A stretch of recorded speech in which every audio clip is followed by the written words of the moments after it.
Assalamualaikum warahmatullahi wabarakatuh. Salam sehat dan bahagia untuk semua. Jumpa kembali dengan saya, Rimta Zalsalina, pendekar tahap 4 jurus 3, yaitu mengenai pengembangan media pembelajaran berbasis audio dan video. Pada video kali ini akan saya paparkan diseminasi internal guru di SMP Negeri 14 Malang.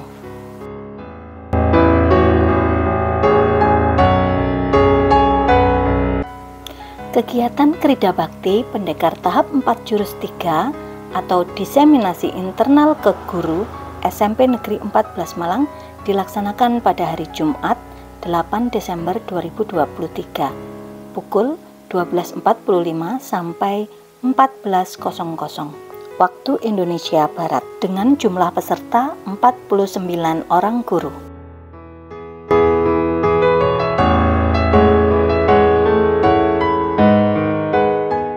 Berikut adalah undangan diseminasi atau peningkatan kompetensi Widya Krida Pendekar tahap 4 jurus 3. Dan berikut ini adalah daftar hadir dari Bapak Ibu guru di SMP Negeri 14 Malang. Mari kita saksikan video diseminasinya. Waalaikumsalam warahmatullahi wabarakatuh. Alhamdulillah, puji syukur kita panjatkan kepada Allah Subhanahu wa Ta'ala atas rahmat, karunia dan limpahannya. Pada kesempatan kali ini kita bisa berkumpul bersama-sama di SMP Negeri 14 Kota Malang dalam rangka kegiatan diseminasi terkait pendekar jurus 3, yang mana pendekar ini memiliki kepanjangan, yakni penggerak merdeka belajar.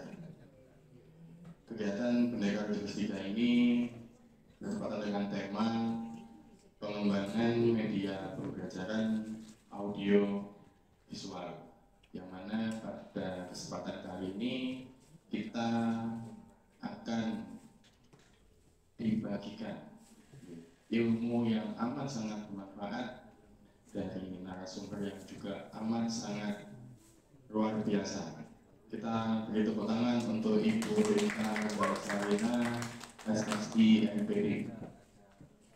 Adapun kegiatan pada siang hari ini nantinya akan disampaikan secara penuh oleh Ibu Rinta Zalsalina, dan saya di sini sebagai moderator kegiatan akan memandu jalannya kegiatan pada siang hari ini. Untuk mempersingkat waktu, kami persilakan kepada Ibu Rinta Zalsalina, SSI MPD, untuk memberikan pemaparan terkait kegiatan pendekar jurus 3 dengan tema pengembangan media pembelajaran audio visual. Kita beri persilakan kepada Bu Rinta Zalsalina.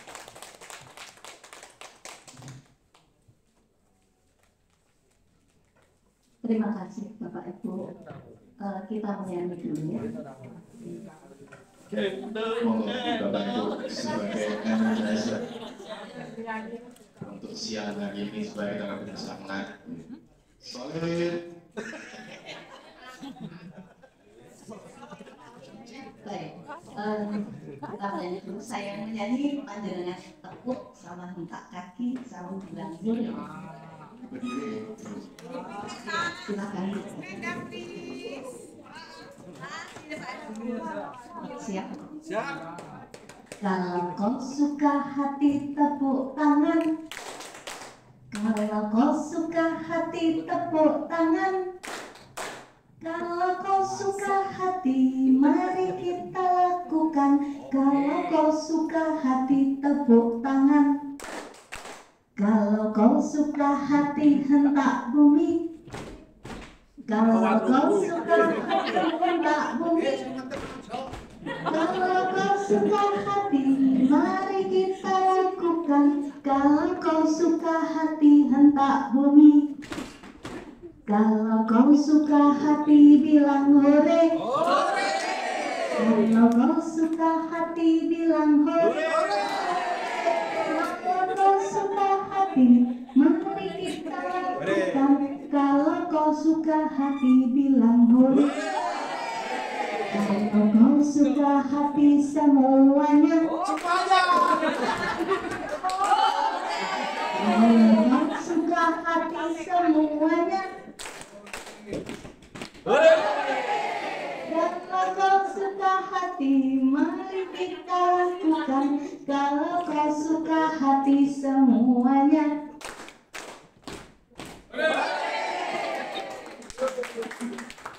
Terima kasih Bapak Ibu. Oke.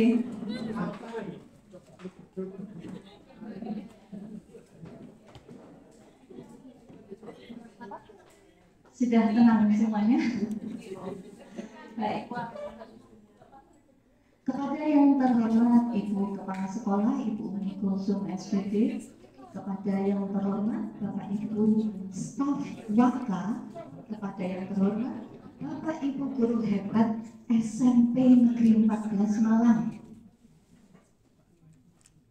Terima kasih sudah meluangkan waktunya siang ini untuk mengikuti pendampingan pengimbasan mengikuti pengimbasan pendekar tahap 4 jurus ketiga. Dulu sudah pernah saya berangkat pendekar dulu untuk tahap 3 jurus 7. Baik, mungkin sekilas tentang pendekar. Apa sih pendekar itu? Kok Bu Rinta kok berangkat jurus 7, habis itu turun ke jurus 3? Tidak, Bapak Ibu tidak turun itu. Monggo kita ikuti sekilas tentang pendekar. Iya, tidak kurang etis rasanya kalau saya tidak memperkenalkan instruktur saya pada waktu mengikuti pendekar tahap 4 jurus ketiga. Ada 3 instruktur pada waktu itu dari Balai Pengembangan Media Televisi Pendidikan Kemendikbud yang ada di Sidoarjo. Jadi adalah Bapak Heru Megasurya, kemudian Ibu Sri Lestari, kemudian ada Bapak Indra Iqbal. Ini adalah instruktur saya.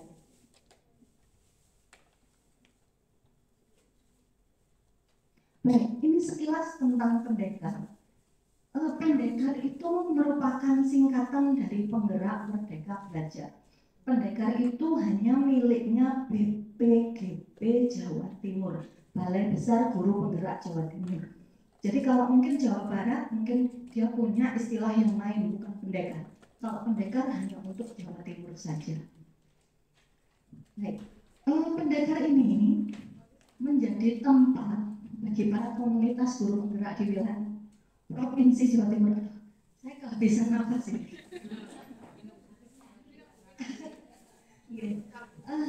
Untuk melakukan berbagai aktivitas peningkatan kompetensi bagi guru dan tenaga kependidikan yang mendukung program Merdeka Belajar.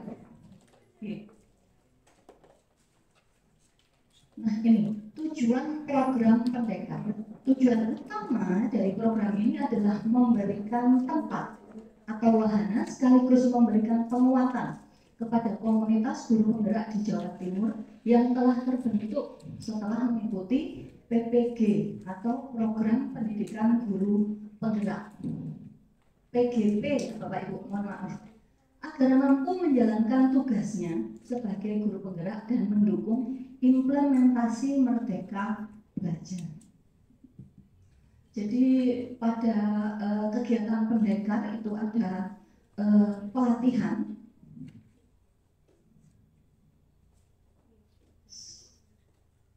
Pelatihannya seperti Widya Krida, ini adalah pelatihan. Kemudian 10 hari untuk Among Krida, yaitu konsultasi pendampingan. Di sini kami didampingi, dibimbing itu 2 kali. 2 kali itu daring. Daringnya itu 1 kelas. Jadi 41 orang didaringkan dalam 10 hari. Bisa 5 hari, bisa juga terserah. Tapi 2 kali Among Kridanya. Kalau tip dan trik dari saya ya, karena 41 orang, semuanya idealis, sediakan dulu yang ingin maju duluan silahkan. Biasanya sekali pertemuan Among Krida itu 7 peserta. Jadi presentasi 7 peserta. Tapi kemarin itu Among Krida kemarin itu hanya 1 peserta. Tip dan trik dari saya, jangan maju duluan. Nanti aja kalau sudah selesai, semuanya sudah jadi laporan bersih baru. Yang lainnya biasanya kalau sudah terakhir gitu, mereka belum selesai laporannya. Kalau kita sudah selesai duluan laporannya, jadi jangan maju duluan. Okay. Kemudian yang ketiga, Krida Bakti. Krida Bakti diseminasi seperti sekarang ini Bapak Ibu. Jadi saya melakukan diseminasi internal di sekolah. Selain pada Bapak Ibu, saya juga wajib memberikan diseminasi pada siswa. Kemudian setelah itu eksternal, diseminasi eksternal dilakukan pada komunitas guru penggerak. Kemudian yang keempat adalah Krida Karya, aksi karya nyata. Jadi kalau kemarin wawasan kebangsaan itu gitu Bapak Ibu, saya ngambil tema kemahnetan. Karena kan wawasan kebangsaan itu diintegrasikan ke dalam mapel IPA. Sehingga saya masuk ke materi kemahnetan. Kemudian untuk wawasan kebangsaannya adalah membuat peta. Tapi petanya peta apa? Petanya adalah persebaran fauna yang bermigrasi dengan dipengaruhi konsep kemahnetan. Nah itu sudah masuk sebenarnya wawasan kebangsaan di mapel IPA. Jadi di Indonesia itu tidak melulu faunanya hanya itu saja, tapi ada fauna yang bermigrasi dan bermigrasinya itu dipengaruhi oleh konsep kemahnetan. Seperti itu. Baik, kita tinggal lihat ke media Krida, pelatihannya. Pelatihannya itu biasanya diadakan 4 hari Bapak Ibu. Tanggal 3 kemarin saya mengikuti pelatihan media Krida yaitu tentang wawasan kebangsaan.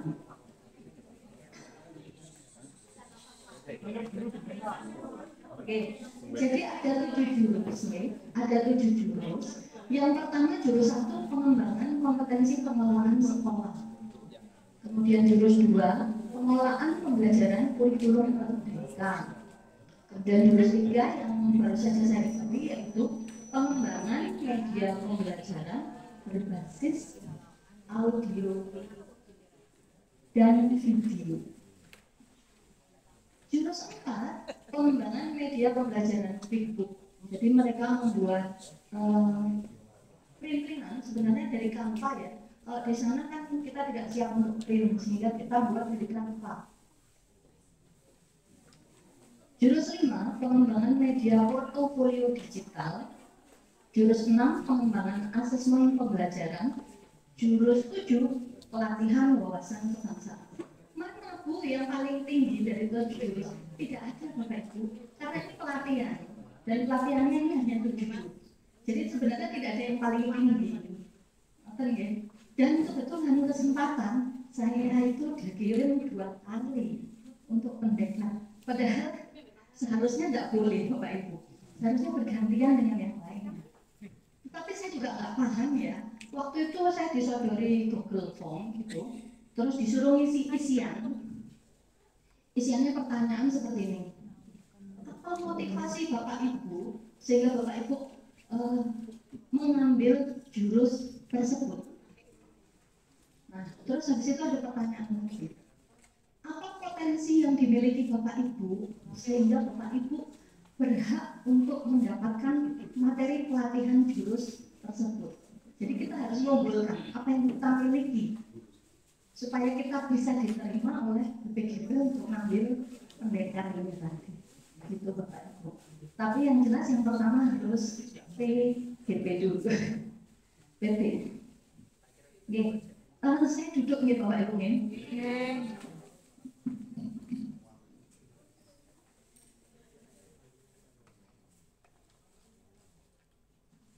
Baik, kita lanjutkan ini sekilas tentang pendekar.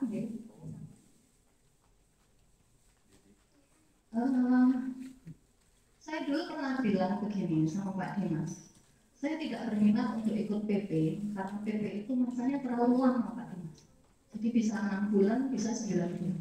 Pengajar praktek Bapak Ibu. bisa 6 bulan, bisa 9 bulan. Saya nggak mau jadi PP, saya maunya jadi pendekar saja. Lah kok keturunan Bapak Ibu dikirim 2 kali, alhamdulillah. Kalau pendekar itu masanya hanya 1 bulan loh. 4 hari kerja bakti itu ya, kemudian sisanya 30 hari itu dipakai untuk amung kerja, kemudian kerja bakti dan kerja karya. Baik, kita langsung masuk ke materi pendekar jurus 3, pengembangan media pembelajaran berbasis audio dan video. Seharusnya materinya itu dimulai dari analisis kebutuhan dulu Bapak Ibu. Tetapi karena waktunya juga terbatas, saya hanya diberi waktu 30 menit sampai 40 menit gitu. Akhirnya saya ngambil materi yang ini dulu, yaitu bahasa visual Bapak Ibu. Bahasa visual, yang pertama yang harus dipahami adalah bahasa syuting. Apa sih syuting itu? Kalau di guru olahraga mungkin ya betul menembak bola gitu ya, syuting. Nah, tapi kalau di pengembangan media pembelajaran berbasis audio dan video, syuting yakni merupakan merubah naskah ke bentuk gambar dan atau suara. Jadi teknik bagaimana kita mengubah naskah itu menjadi film, ya. Kegiatan produksinya bisa mendapatkan gambar dan atau suara yang sesuai dengan naskah yang dibuat. Jadi sebetulnya seharusnya analisis kebutuhan dulu dibuat, setelah itu GBIM-nya, garis-garis besar, kemudian naskahnya itu juga harus dibuat terlebih dahulu, sehingga bahasa visual ini seharusnya terakhir Bapak Ibu. Ini seharusnya yang duluan, menuliskan garis-garis besar isi media dan rancangan pengembangan bahan pembelajaran. Jadi seperti mengajar gitu ya Bapak Ibu perlu membuat RPP terlebih dahulu. Tetapi kalau untuk pengembangan media, Bapak Ibu perlu membuat garis-garis besar isi media atau GBIM, kemudian rancangan pengembangan bahan belajar atau RPBB. Ini yang lebih didulukan seharusnya. Tetapi karena waktunya terbatas, sehingga saya langsung masuk ke bahasa visual saja dulu. Teknik pengambilannya. Oke, syuting sudah selesai. Kita lihat di sini ada 2 macam syuting. Ada syuting indoor ya di dalam ruangan, kemudian ada syuting outdoor di luar ruangan.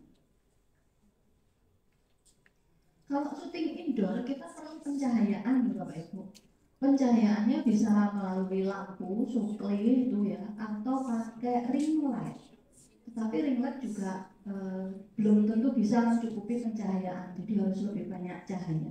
Kalau di dalam ruangan, seperti di ruangan ini, sepertinya kurang sekali cahaya. Tapi kalau di luar ruangan, insya Allah cahaya sudah full ya dari sinar matahari. Cahaya juga menentukan, cahaya pagi berbeda dengan cahaya sore hari. Baik, kita lanjutkan. Shoot, sit, dan sequence. Apa itu? Shoot tadi sudah ya. Sekarang shoot di sini adalah pengambilan gambar dimulai dari recorder atau rekaman. Jadi pada kamera lampu bisa on, bisa off. Di sini ada kata off terbaur sama warna putih. Scene adalah gabungan shot-shot dalam suatu lokasi pada waktu yang sama. Unsur-unsur gambarnya berkesinambungan, jadi berhubungan satu dengan yang lainnya. Sequence, gabungan scene-scene yang berurutan, jadi mulai dari permulaan, pertengahan, dan penutup. 3 pengambilan gambar. Yang pertama, 1 ukuran gambar, 2 sudut atau tinggi kamera. Sudut atau tinggi kamera itu juga menentukan. Yang ketiga, gerakan kamera. Makanya di sini kita memerlukan alat yaitu stabilizer, tapi tergantung dari HP-nya. Kalau HP-nya sudah dilengkapi stabilizer seperti iPhone itu, waduh itu bagus itu hasilnya. Bu Ayu, nggih. Bu Ayu, Pak Kresna itu juga pakai iPhone. Pak Agung juga. Oke, ini ukuran gambar Bapak Ibu. Di sini ukuran gambar. Jadi ada long shoot, medium shoot, close up. Long shoot itu biasanya dilihat dari ujung kaki sampai ujung kepala. Kalau yang di gambar nomor 1, kelihatan usaha saya berbelang di mana? Di sini ini extreme long shoot karena kelihatan dari ujung kaki sampai kepala, tetapi terlihatnya dari jauh. Jadi extreme long shoot. Kemudian gambar yang kedua ini long shoot yang normal. Kemudian gambar yang ketiga ini sebenarnya sudah medium. Medium itu dimulai dari pinggang sampai ujung kepala. Tetapi kalau yang nomor 3 ini masih medium long shoot ya, masih dari jauh. Yang keempat, gambar yang keempat ini baru medium shoot. Kemudian yang kelima ini close medium close up karena sudah antara dada sampai ujung rambut terlihat. Kalau yang keenam ini baru close up. Yang ketujuh ini extreme close up karena hanya sebagian wajah saja yang terlihat. Kemudian yang kedelapan ini very extreme close up karena hanya mata saja yang terlihat.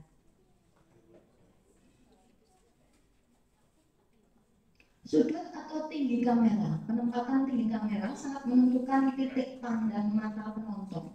Dalam menyaksikan suatu adegan, sekaligus membangun kesan psikologis penonton terhadap objek tersebut. Terdapat 3 tinggi kamera, high itu yang ke atas gitu, itu saya diizinkan untuk mendekat ke tripod saya itu ya, Bapak Ibu ya. Jadi kalau high itu berarti dia ini digeser ke atas seperti ini, Bapak Ibu, sehingga kamera itu naik.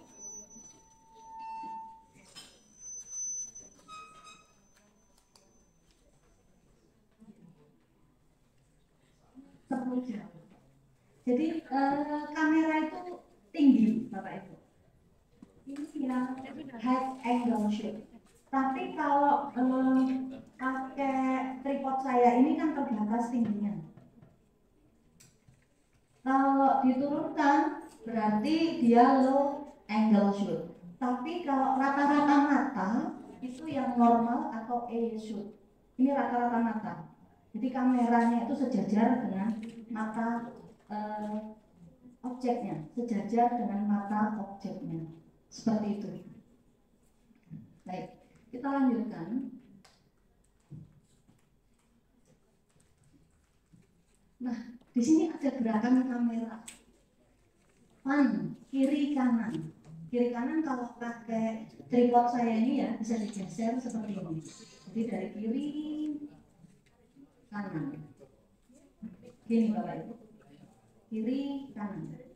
Selain itu kalau pakai tripod yang ini beda sama tripod yang diputar tangan itu sepertinya ringkih, terlalu ringkih. Kalau yang ini juga bisa dibuat, ini kalau seperti ini kan landscape ya Bapak Ibu. Kalau diberdirikan berarti tinggal geser seperti ini. Oh sorry, salah. Kameranya yang harus di atas. Kamera yang kotak ini. Nah seperti ini. Saya awalnya tidak mengerti Bapak Ibu. Pokok asal saja saya nyuting anak-anak itu ya seperti mindahkan kelas ke kamera, mindahkan kelas ke video. Padahal sebenarnya ada tekniknya. Ternyata tekniknya ya ini baru saya dapatkan di pelatihan ini yang saya inginkan ke Bapak. Kemudian ada tilt up atas dan down. Seperti tadi ya diputar naik kemudian turun. Kemudian ada kamera bergerak mendekati dan menjauhi objek. Bapak Ibu, kamera sekarang itu sudah kamera HP sudah dilengkapi jadi 4 kamera. Ada yang 1, ada yang 2, ada yang 0,6. Itu jauh dekatnya kamera, tetapi tidak disarankan pada saat mengambil video itu untuk di zoom in atau di zoom out, diperbesar atau diperkecil karena itu bisa merusak gambar ternyata. jadi gambarnya bisa pecah. Setelah itu pedestal, bagian kamera bergerak ke atas dan ke bawah dengan alat penyangga tripod. Selamat datang bumi.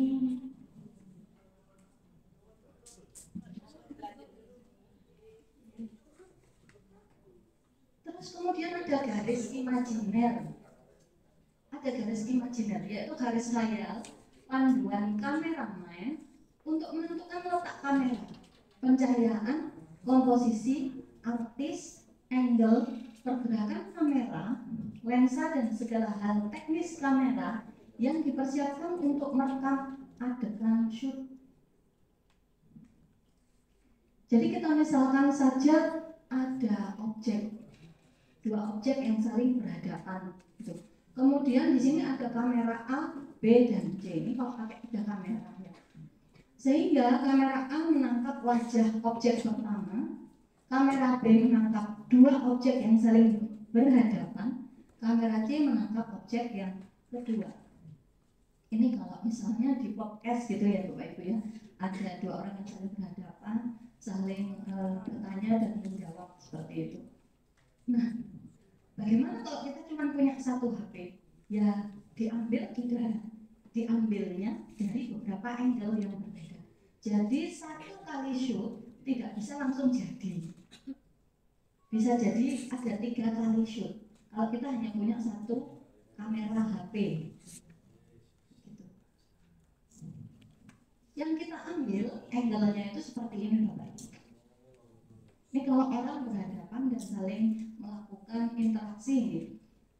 Yang objek pertama harus terlihat pundak dari objek yang kedua, bagian pundak. Kemudian objek yang kedua harus terlihat bagian pundak objek yang pertama, seperti itu. Dan kamera tidak boleh getar.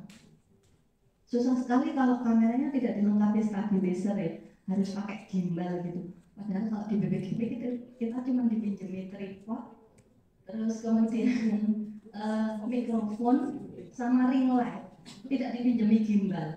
Mungkin karena gimbal terlalu mahal gitu. Gimbal, tahu Bapak Ibu gimbal itu?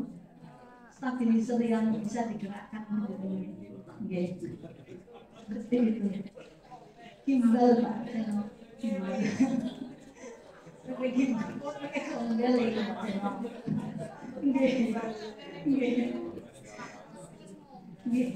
Jadi seperti ini.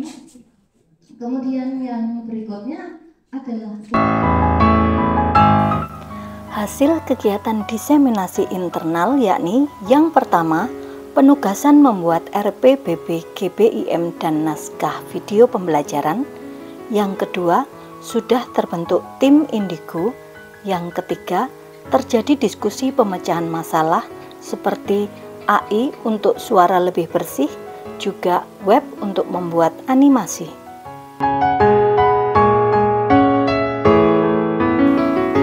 Kendala yang dihadapi yaitu yang pertama, waktu pengimbasan yang bersamaan dengan asesmen akhir semester, membuat pengimbasan berlangsung singkat. Yang kedua, penugasan yang diberikan kepada Bapak Ibu Guru tidak bisa segera terkumpul karena kesibukan Bapak Ibu Guru dalam mengolah nilai siswa. Yang ketiga, tugas berupa naskah yang terkumpul tidak dapat segera dieksekusi atau syuting karena tim indigo yang terdiri dari Bapak Ibu Guru juga memiliki kesibukan dalam menyelesaikan raport. Demikian paparan dari kami. Terima kasih. Salam guru penggerak, tergerak, bergerak, menggerakkan. Wassalamualaikum warahmatullahi wabarakatuh.